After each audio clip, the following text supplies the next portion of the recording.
Kings অ্যারেনায় match খেলে Bangladesh police দল venue ত্যাগ করেছে। বসুন্ধরা কিংসের ফুটবলাররা ম্যাচ জার্সি বদলে 5 বারের চ্যাম্পিয়ন লেখা জার্সি নিয়ে পড়ে ট্রফি গ্রহণের অপেক্ষায়। যুব ও ক্রীড়ামন্ত্রী নাজমুল হাসান পাপন কিংসের অধিনায়ক রবসন রবিনহোর হাতে কিছুক্ষণ পর ট্রফি তুলে দেন। বাফুফে সভাপতি কাজী সালাউদ্দিন শেষ মুহূর্তে অনুষ্ঠানে উপস্থিত হন। ট্রফি নিয়ে রবসন চ্যাম্পিয়ন বোর্ডের সামনে আসেন। সবাই তাকে ঘিরে উল্লাস শুরু করেছে। টানা 5 বার লিগ চ্যাম্পিয়ন হওয়া বসুন্ধরা কিংসও উপলক্ষ রাঙিয়েছে। ফ্লাড লাইট বন্ধ করে আতশবাজি পুড়িয়েছে কয়েক মিনিট।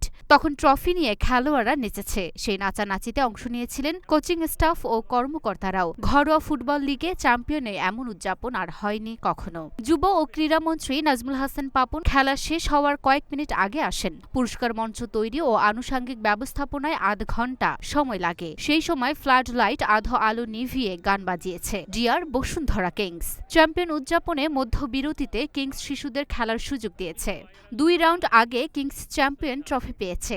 মোহামেডান কিংস ম্যাচে লিগ নিষ্পত্তি হওয়ায় সেই ম্যাচের রেফারিরাও পেয়েছেন মেডেল। টুর্নামেন্টের ফাইনাল পরিচালনা রেফারিদের এমন স্বীকৃতি পেলেও লিগের সুনির্দিষ্ট কোনো ম্যাচের জন্য পদক গলায় পরানোর ঘটনাও আগে দেখা যায়নি। লুনা ফ্রুসনিপা, ঢাকা পোস্ট।